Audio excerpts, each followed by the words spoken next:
Bonjour Jean-Marc, merci d'accepter cette interview pour nous parler de cette nuit-là et de monsieur et madame Euh, Moretti. D'abord, j'aimerais juste que vous nous racontiez, vous, euh, cette nuit de ce drame, cette nuit du 1er janvier.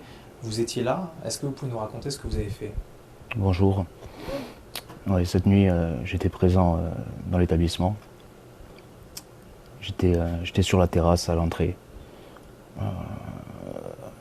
Je suis responsable d'un autre établissement du groupe, donc il m'arrive de monter dans les autres établissements. Et ce soir-là, j'étais avec le videur à l'entrée et aussi avec ma compagne qui, qui est décédée pendant l'incendie. On en reparlera effectivement tout à l'heure, mais vous étiez là. Et ouais, à un moment donné, on va dire, la soirée était tranquille. Il n'y avait pas plus d'affluence que ça. Et il y a eu ce moment où il y a eu un mouvement de foule de l'intérieur vers la véranda. Et à ce moment-là, les gens sont sortis en criant. Il y a Madame Moretti qui est venue me trouver en me disant il y a le feu. Tous les gens étaient les uns sur les autres à un moment donné.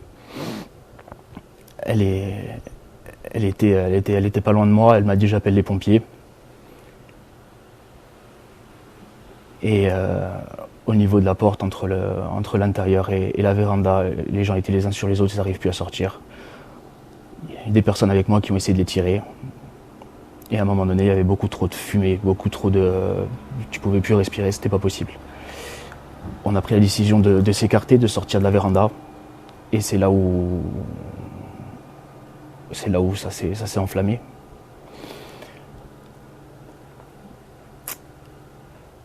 La véranda était complètement prise dans la fumée. Dès que les flammes se sont arrêtées, on était plusieurs à essayer d'ouvrir les portes de la véranda. Et les pompiers sont arrivés. On a demandé des masques à gaz pour essayer de rentrer à l'intérieur. On vous voit notamment sur une vidéo, c'est ça, qui a beaucoup été diffusée. Ouais, On vous voit en train d'ouvrir une porte, c'est ça? Enfin, d'ouvrir en une effet, fenêtre. ouais. J'ouvre une partie d'une vitre de la véranda. Parce qu'il fallait faire sortir les gens, quoi. Il y avait des gens pris au piège à l'intérieur. Et après, on est rentré dedans, quand même. On- C'était comment à l'intérieur? Le chaos. Il y a des gens à l'intérieur qui sont couchés par terre. Il y a des gens en feu que vous voyez. Je me souviens, il y a une ou deux personnes qui étaient avec moi parce qu'on s'est dit à un moment donné, il faut qu'on essaie de rentrer. Au moins, on va voir si on peut essayer de sortir des personnes. Du coup, une fois qu'il y avait un petit peu moins de fumée dans la véranda, on a réussi à rentrer au niveau du rez-de-chaussée, à l'étage. Et en rampant, on a sorti quelques personnes qui étaient inconscientes par terre. On vous sent encore extrêmement affecté par ce récit. Vous le vivez tous les jours. Vous ressassez des images que vous pouvez pas avoir dans la tête, mais voilà, vous l'avez vécu, c'est comme ça. Et, et du coup, on a essayé de faire le maximum. Je sais qu'on a sorti quelques personnes, mais après il y a eu Monsieur Moretti et une autre personne qui ont cassé une porte latérale Hmm. du rez-de-chaussée. Et c'est là où la fumée s'est un peu plus dissipée et c'est là où on a trouvé ma compagne inanimée. Alors justement, expliquez-nous, votre compagne, je crois qu'on en a beaucoup parlé d'elle, vous pouvez nous dire qui c'est? C'est Siane. On l'a sortie dehors.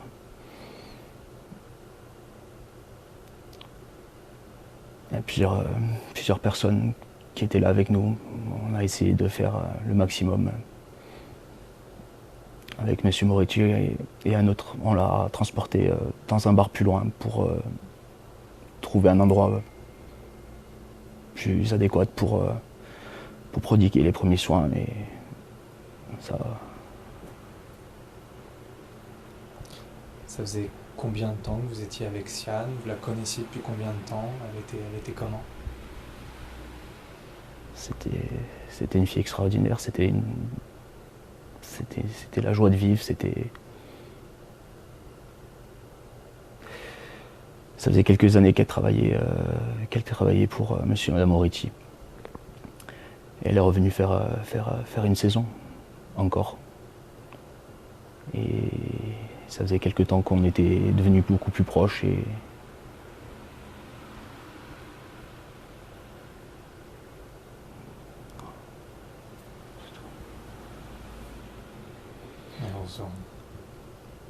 On vous sent encore terriblement affecté, on imagine que c'était dur.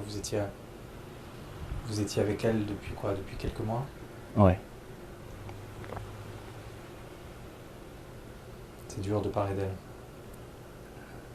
Je pense qu'il n'y a personne qui veut avoir les images. Voilà, la situation. Voilà, pour l'instant, je n'ai pas envie d'en parler. Vous avez eu des contacts avec sa famille? J'ai eu des contacts avec sa famille, oui. Quand ils sont montés à Cran. Pendant tout le laps de temps où elle était encore ici. Et ce sont des gens formidables. Je suis descendu aussi aux obsèques.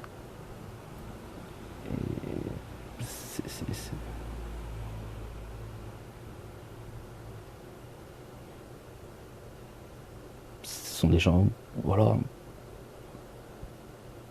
extraordinaires. La cérémonie était exceptionnelle. Et ils lui ont fait un hommage digne de la personne que c'était.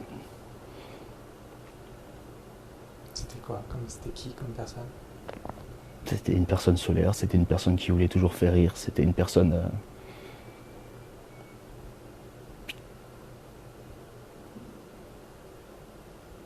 Comme ils disent, c'était une très belle femme et une encore plus belle femme de l'intérieur, qui était toujours prête à aider, à faire sourire les gens.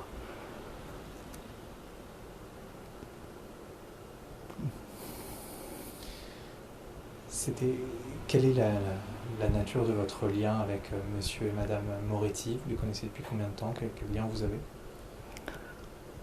C'est un lien très proche.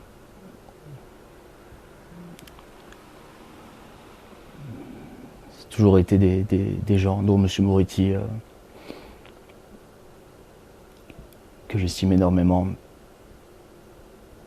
de par le passé que nous avons en commun ensemble.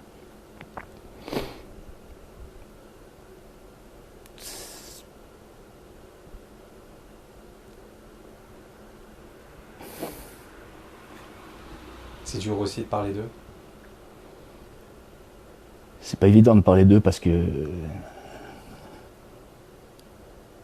je mesure énormément la peine de toutes ces familles de ce côté de cet accident, ce drame. Et de l'autre côté, je sais exactement qui ils sont et le moment qu'ils vivent eux aussi. C'est des gens qui ont toujours été passionnés par ce qu'ils font. C'est des gens travailleurs, c'est des gens qui étaient présents dans leurs affaires, qui voulaient, de par leurs affaires aussi, donner aux gens. Chaque affaire avait son thème, dont la dernière qu'on a fait ensemble. Voilà, c'était pour mettre un peu à l'honneur l'île d'où nous venions, quoi. Encore jusqu'à dernièrement, on avait fait venir un festival, des chanteurs corses pour faire un petit festival ici. Encore une fois, c'était pour transmettre aussi aux gens un peu la passion de notre île et de faire découvrir aussi aux gens qui ne connaissaient pas forcément ça. Donc voilà, ces gens-là, en fait, monsieur et madame Moretti, c'est ça, c'est des gens qui sont humains avant tout et qui ont travaillé, nuit et jour pour faire ce qu'ils ont fait. Ça, c'est... Vous comprenez que ce n'est pas ce qu'on dit d'eux aujourd'hui. Il y a beaucoup de personnes, il y a des familles de victimes qui leur en veulent beaucoup, qui aimeraient qu'ils soient en prison. Il y a aussi des personnes, je pense à des anciens salariés qui les critiquent, disent que tout n'était pas rempli. Qu'est-ce que vous pensez de ça? Encore une fois, les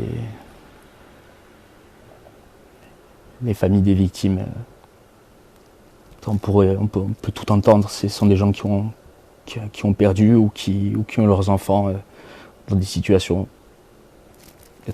dramatique. Mais après, les autres personnes qui parlent et qui relatent des faits ou des informations qu'ils pensent connaître, c'est honteux. Tout ce qu'on voit là, tout ce qu'on est en train de voir sur des réseaux, etc., c'est pas eux. C'est pas eux. Vous pensez que c'est quoi? Les ex-salariés sont là pour... en gros, ils se vengent parce que ça s'est mal terminé? Je sais pas, sûrement. J'ai pas de... Parfois, ça se terminait mal avec M. Jacques Moretti, avec des saisonniers? De ce que je sais, ça c'est jamais... encore une fois, on peut partir sur des désaccords, mais... moi, de ce que je sais, de la personne que c'est, du patron que c'est, et des collègues aussi qu'on a sur les autres établissements de travail, je pense aussi qu'il faut donner la parole à des gens voilà, qui sont encore avec M. Moretti, qui travaillent encore pour lui, et je pense qu'ils auront aussi des choses à dire. Vous, on peut dire que vous travaillez pour M. Moretti. Ouais. On peut dire en quoi? Ouais, bien sûr. Qu'est-ce que vous faites pour... Je suis le responsable d'un des établissements, du coup. D'accord. Vous le considérez aussi, je crois, comme son fils adoptif, c'est ça? C'est ça, ouais. Vous connaissez le bar, le Constellation? Oui. Aujourd'hui, elles sont scrutées, les différentes mesures de sécurité, ces mousses phoniques. Qu'est-ce que vous pouvez nous dire du bar, le Constellation, vous qui le connaissez? Que pour nous... la sécurité y était. Il y avait une issue de secours à l'intérieur de l'établissement, chose que beaucoup de personnes nient, mais il y a une sortie de secours dans l'établissement, à l'arrière de l'établissement. Beaucoup de personnes disent qu'elle était fermée. Une issue de secours ne peut pas être fermée. De l'intérieur de l'établissement, si on connaît les issues de secours, elle ne peut pas être fermée. Elle n'était pas fermée, elle était bien ouverte. Après, je pense qu'il y a une...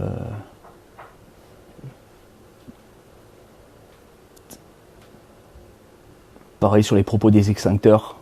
J'entends des anciens employés dire que les extincteurs étaient dans les bureaux. Il y a des extincteurs dans l'établissement. Ils y étaient. Ils étaient présents. Encore une fois, je pense que ça sera démontré. Et aussi ce qui pose question, c'est cette mousse antiphonique. Visiblement, ça a l'air aujourd'hui établi par l'enquête qu'elle a pris feu à cause des fusées d'artifice. C'était quelque chose qui se faisait souvent, ces fusées d'artifice? Comme dans beaucoup d'établissements et comme tous les établissements.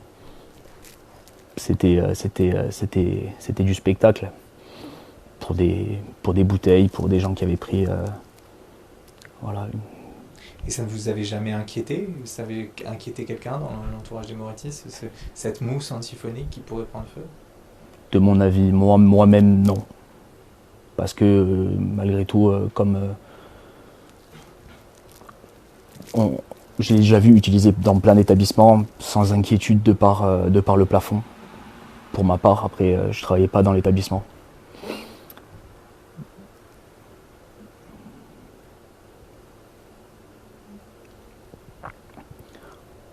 Non, personne s'était jamais inquiété pour vous.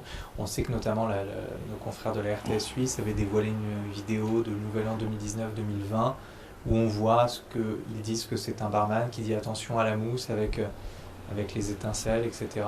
Qu'est-ce que ça vous évoque? Encore une fois, c'est comme je peux dire éventuellement pour une bougie dans mon restaurant, attention au mobilier parce qu'on ne sait jamais où... Maintenant, comme je vous dis, je ne travaillais pas là-bas. Je pense que c'était plus dans le sens de dire ben voilà, faites attention, mais pas, je pense pas de savoir de savoir ce qui se passerait. Oui. Il y avait, ça n'avait pas été envisagé, en fait. Personne n'avait... Personne ne peut envisager ça. Personne. C'est utilisé comme je vous dis, dans plein d'établissements. On peut pas se dire que ça pourrait découler à une catastrophe comme ça. C'est impossible. Pourtant, cette mousse, elle a pris feu, elle est responsable de ce drame terrible aujourd'hui. Donc forcément, il y a quelque chose qui n'a pas été bien fait. À votre avis, qui et surtout la faute à qui? Je répondrai pas. Ça sera l'enquête qui désignera et qui fera en sorte de répondre à ces questions-là. Aujourd'hui, vous les soutenez, monsieur et madame Moretti? Vous pensez qu'ils peuvent être jugés responsables? Vous êtes sûr que non? Je les soutiens entièrement dans le moment qu'ils vivent. J'ai une énorme pensée aussi aux familles, aux gens qui ont perdu leurs enfants, aux gens qui sont aussi dans les hôpitaux. Il y avait aussi des collègues de travail qui sont dans les hôpitaux aussi. Oui. Donc la pensée, elle est partagée. Ça d'ailleurs, ça a aussi fait réagir parce que madame Moretti, elle le dit elle-même dans sa première audition, elle a juste eu une égratignure au bras, alors que vous avez beaucoup de salariés qui sont malheureusement soit décédés, soit gravement blessés. Vous savez quelle explication elle en donne? Qu'est-ce qu'elle a fait? Est-ce que vous pouvez nous dire ce qu'elle faisait ce soir-là? Je ne sais pas ce qu'elle faisait en bas. Je sais qu'elle est montée pour nous prévenir. Dans la panique de l'incendie, je sais que ça a été la première à appeler les pompiers. Après, elle était tétanisée. C'est une femme qui a des enfants aussi. Et ça se passe tellement vite que dans l'effet de panique, vous n'arrivez pas à comprendre ce qui se passe.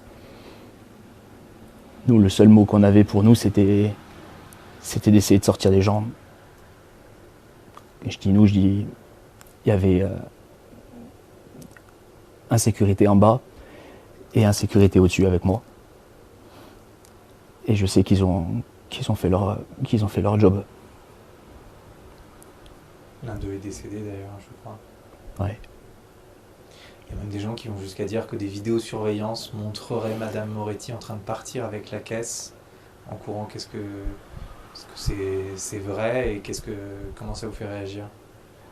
Je ne veux pas avoir de réflexion, de réaction par rapport à ça parce que c'est dégueulasse.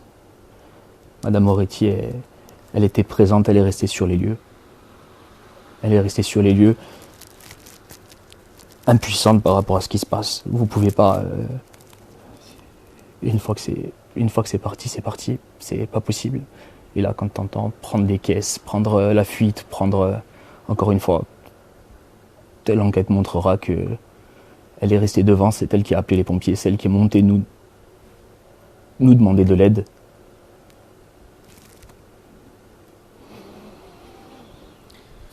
Vous êtes proche du couple Moretti, vous nous disiez, monsieur Moretti vous considère comme son fils adoptif. D'ailleurs, il avait même précisé dans sa première audition que du coup, il considérait Signane Panine, votre compagne, comme sa belle-fille. Vous avez des nouvelles du couple? Vous les voyez toujours? J'ai des nouvelles, bien sûr. Comment ils vont? Pas bien. Pas bien, il n'y a pas un jour où ils repensent que ils auraient pu, pareil, monsieur Moretti, c'est la même chose, il a sorti des gens de l'établissement. Il était dans un autre établissement, il est venu quand il a appris, il a sorti des gens de l'établissement. Il a aidé, il était là, il était présent avec moi et d'autres personnes autour de Siane pour essayer de la réanimer. Il est resté jusqu'à la fin. Madame Moretti était dehors aussi. Et aujourd'hui, ils ont les mêmes images que moi, les mêmes images que beaucoup de personnes, je pense. Avec des questions, bien sûr. Et ils ont énormément de peine aussi. On les déshumanise complètement depuis maintenant le début de la catastrophe.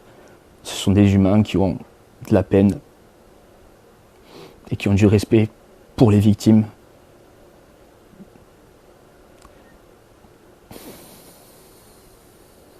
dites qu'ils se posent des questions. Quelles questions se posent-ils? Comment c'est possible? Comment c'est possible? Comment c'est arrivé? Pourquoi c'est arrivé? Comme je vous l'ai dit, ce sont des travailleurs, leurs établissements, ils y tenaient. Monsieur Moretti n'aurait jamais fait travailler sa femme avec 2 enfants, en pensant un seul instant qu'il y aurait des risques, qu'il y aurait n'importe quoi, qu'il y aurait une catastrophe qui pourrait arriver comme ça. Il considérait énormément Sian aussi. Il considérait tous les employés et tous les gens qui avaient à l'intérieur de chaque affaire.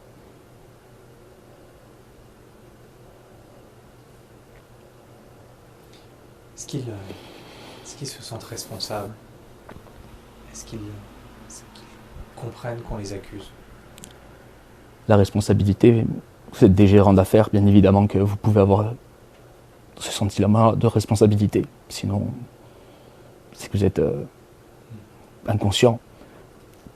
Maintenant, encore une fois, ce sont des gens qui sont professionnels. Et encore une fois, jamais personne ne pouvait imaginer qu'il se passe quelque chose comme ça. Là, il y a une enquête, une instruction qui les vise. Comment ils ont réagi quand cette enquête a été ouverte? Ça les a surpris? Ils se sont dit c'est normal? Est-ce qu'ils disent c'est injuste? Je ne vais pas parler en leur nom parce que je ne sais pas, on n'en a pas parlé. Maintenant, je pense que en les connaissant, ils savent très bien que c'est dans les procédures. Et comme ils ont dit, et je les connais, ils répondront à toutes les questions auxquelles il faudra répondre et ils resteront à l'écoute et ils répondront présents voilà, pour répondre de tout ça, quoi. Vous les avez vus récemment, notamment Jessica Moretti qui est en liberté, vous l'avez vu récemment? Je les ai vus, oui. Enfin, je l'ai vue. Vous la voyez souvent? Je la vois, de temps en temps, je la vois. Vous les soutenez en Je suis un soutien, entièrement. Comment elle va? Pas bien.